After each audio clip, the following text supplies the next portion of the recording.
All right, Any Coach, questions for Coach? Kind of It's the first Colorado Rocky shirt I've ever seen wear, and I've been here 5 years. fair weather fan. Yeah, fair weather fan. But they're doing good. I'm happy for them. Yeah. I'm going to get an Indian shirt since they won 2 in a row.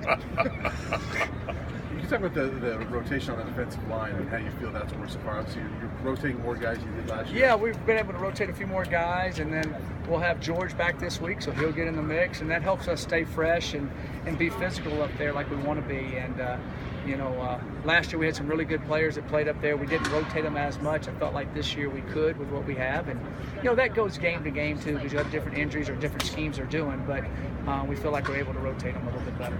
Does that help keep those guys engaged all 6? Yeah, it does help them keep engaged, because you never know when someone's going to get nicked up, but you also need them throughout. And it's such a physical game, and we play so many good offensive linemen. We feel like that'll help us as the year goes along. With a guy like Leo, does that add a dimension that you could use him in both places like that? Yeah. Leo's an excellent pass rusher too for us, and so we've been able to play him not only in our base front but in our nickel front, and he's done really well there. You just had Devin Ross and Bryce Bogle go over 100 receptions, career receptions. That's 3 out of the 3 in one class in the top 15 that have that many receptions in Colorado history. We just talked a little bit about what this class means to you. And these guys have done a phenomenal job. Devin and Bobo were redshirted. Devin a little different, which we do sometimes. It depends on what we feel like is best for the player and for the team.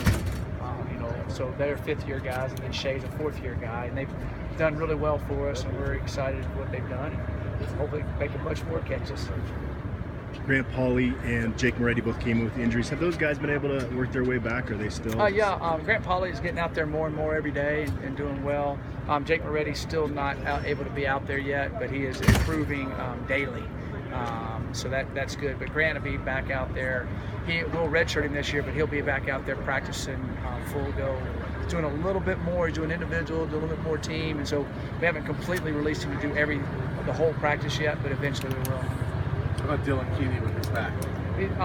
He still hasn't been able to practice yet. A guy like Isaiah and then Trey Udofia coming in and playing well for you this year, is this getting to be defensive back to you? I hope so.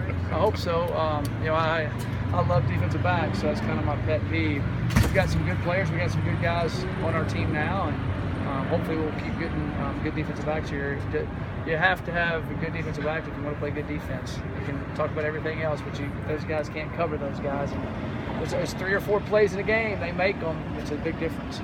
Coach, with the depth you have at the running back position this year, how much are you trying to, spread out the workload as we get later into the season? That'll go game to game. You have people that get nicked up. You have different things you can do against different teams. Sometimes in certain games you're going in thinking you can run it a little bit more. Some games you're thinking you can use that certain back in the passing game. There's certain guys that do better in the passing game than other guys. So it goes game to game, but it's good to have a multitude of guys where you're not just having to rely on one guy. If he gets dinged up, then you had to chunk your offense. So we're not able to have to do that. So I feel good about all those guys. Was it surprising you didn't get Phillip to the second level as much last week as you thought you might be able to? I was concerned about their linebackers. I said they were good linebackers. They were physical, and we didn't pop a couple that we would like to pop, and we will do that. And that just happens at different times. But their 2 inside backers did really well at shedding, getting off our second level blocks, and that's an area we got to keep working at and doing better at.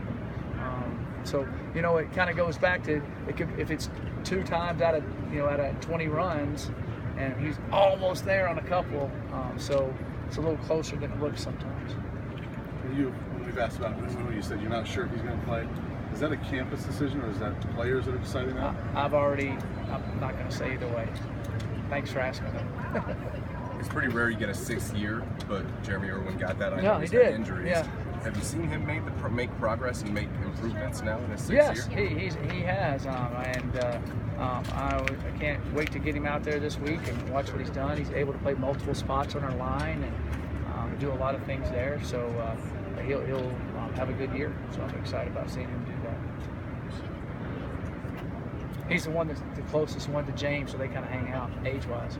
Now that he has 6 years. Anything else, guys? Thanks, Coach.